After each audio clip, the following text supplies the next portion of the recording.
Yeah, when I was in middle school, we had a robot combat club, and we had a few events where mostly people just built things out of like hobby parts and radio controlled toys, and it was very low tech. My first ever robot that I built, named Metalhead, was a safety nightmare because it was a wedge, but it had a helicopter blade on top. I got this, by the way. And it was the only one that had a spinning active...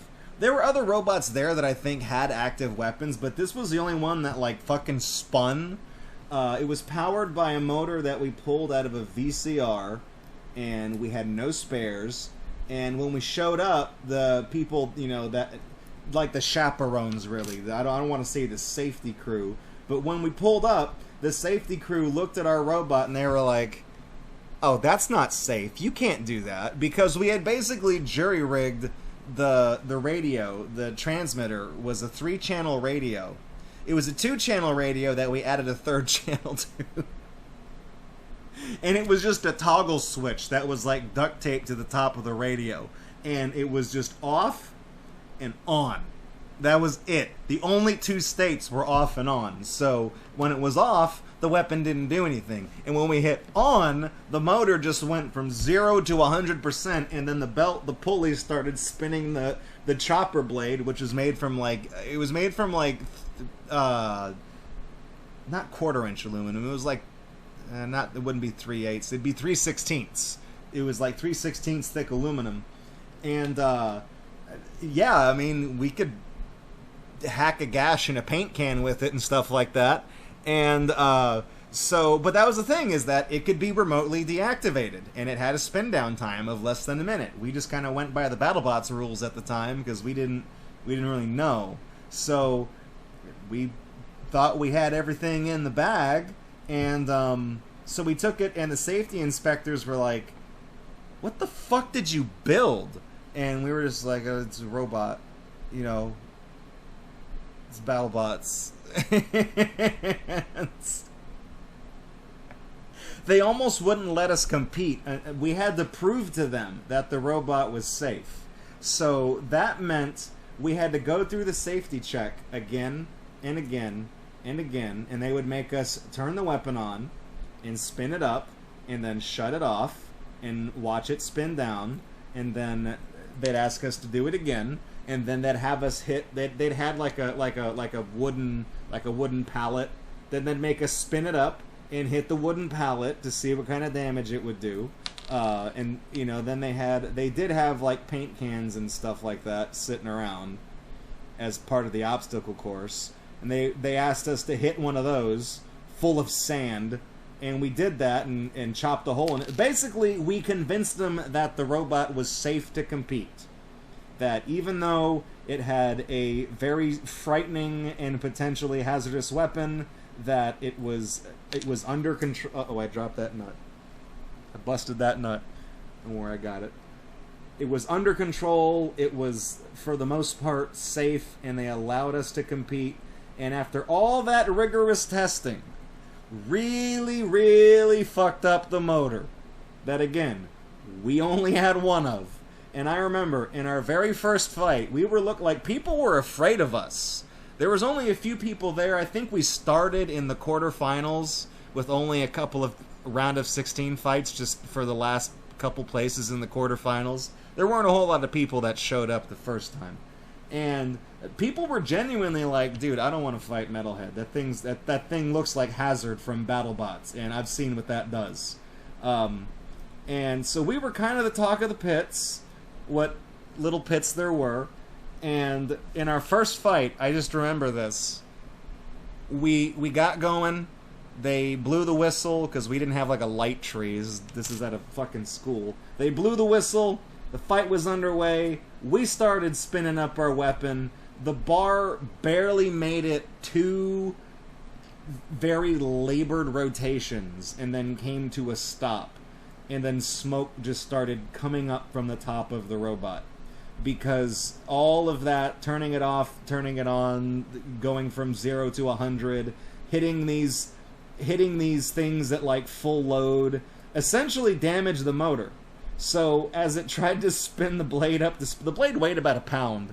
As it tried to spin the blade up the speed, it just gave out, and it just started smoking, and we were so let down because we didn't get to hit a single person with that piece of shit.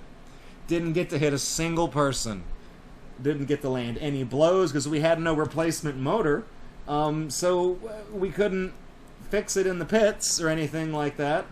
And somehow, fighting as a wedge, we managed to become the champions of that event. We just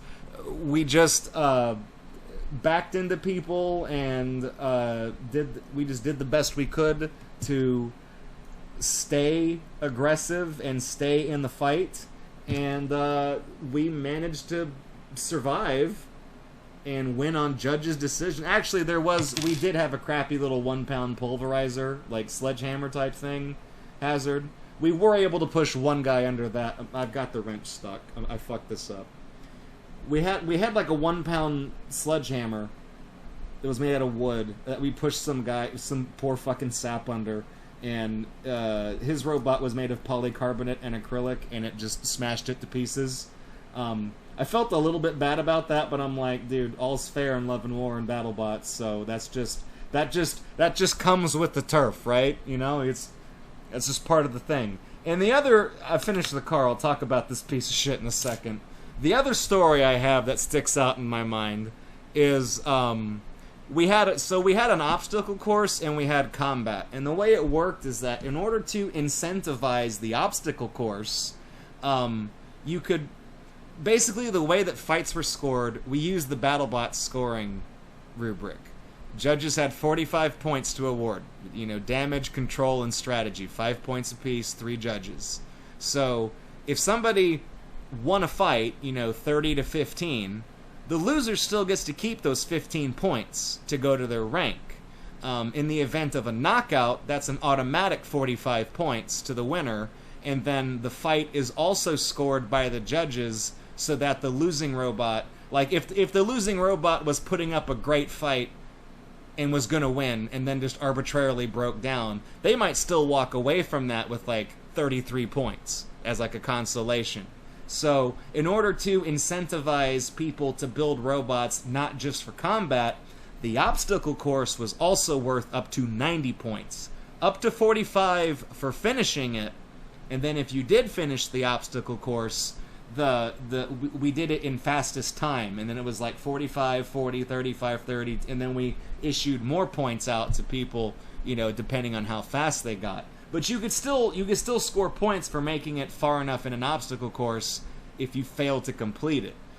We put 3 minutes on the clock for the obstacle course that we put together, and as I remember, there was one kid.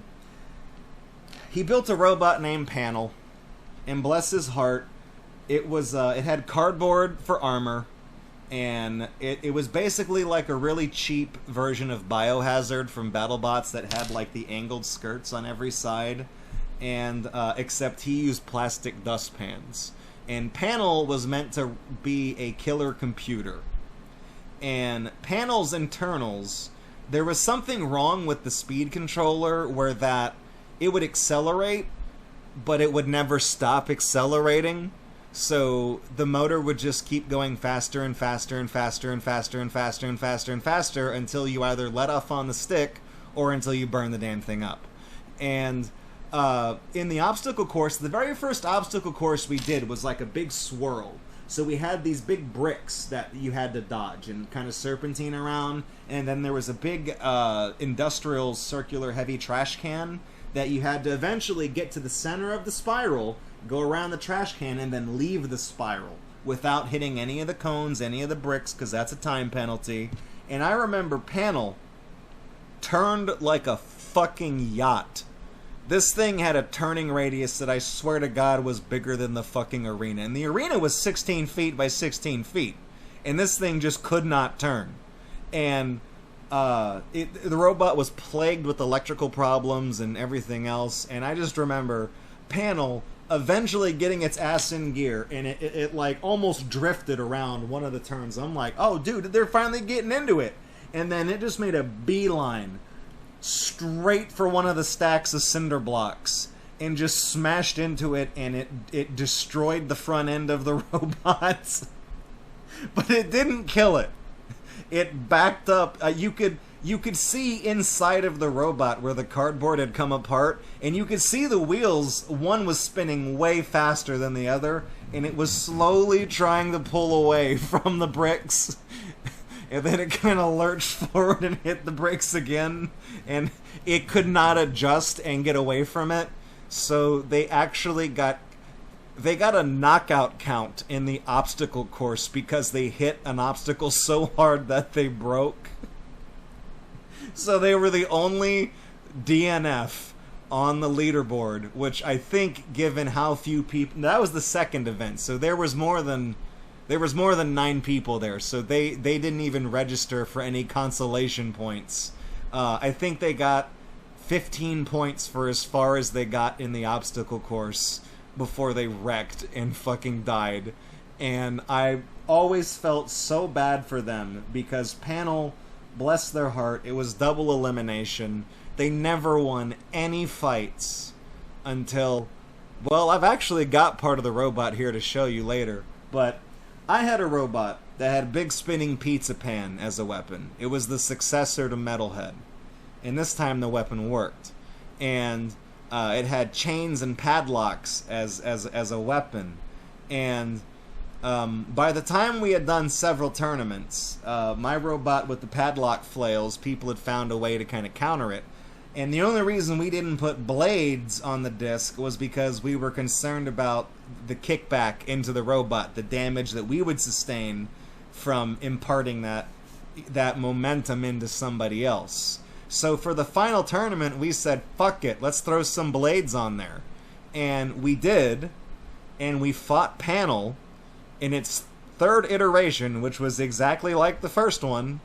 I really don't think... I don't think the kid was able to improve it too well. But we got our pizza pan disc up to roaring... a speed more dangerous than Metalhead, basically. And we collided in the... You know, I'm not going to say in the middle of the arena, because Panel's relatively slow. So we collided on Panel's half of the arena. And the impact was enough to make my robot do... What's a 360 and a half? So like a 520? To spin around and face the opposite direction. And we completely ripped the front end off of Panel. Dustpan and all. Stupid face that was painted on. We ripped the entire front end of Panel off. And in the process, Jack tweaked its frame. And then once again, Panel just like it couldn't drive forward because its frame would start to drag on the ground and it would just get caught and stuck. So they could only drive backwards, and they kind of just curved as they went backwards because they were basically it's like the Afro Ninja, like that viral video of the guy who he snickers at the camera and tries to do a backflip and fucks it up and gets up with his nunchucks and just starts going like... That was Panel every time we saw it. But Panel won that fight by knockout because the hit that we delivered with the pizza pan completely destroyed the internals of our robot. It just went unresponsive immediately.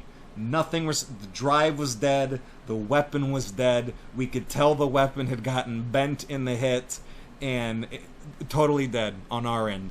And they started... We only had one ref, so the ref starts the count out, and Matt, the kid who drives Panel, he's upset again. He thinks they're counting him out, and then the ref turns to him and says, "Winner is Panel by knockout." And the kid is like, "What the fuck just happened?" Because he was so busy. He was so busy watching his own robot struggle to move, he wasn't even paying attention to the fact that I was knocked out. He didn't even look, I guess. He just saw that his entire front end had been torn away, and that was it. But he won the fight. That was his first fight. He was 0-4, and now he was 1-4. And then he went 1-6. But still, he won that fight. And my robot, Terminal Impact, suffered so much damage from that hit that we had to forfeit our losers bracket battle. So we went from being a tournament champion to losing to destroying ourselves to forfeiting our final fight. So that was how that story ended. Panel eventually did win a fight, and because of the damage they took, of course, it just wasn't going to be able to put up a fight again anywhere. But that's that's the one. But anyways.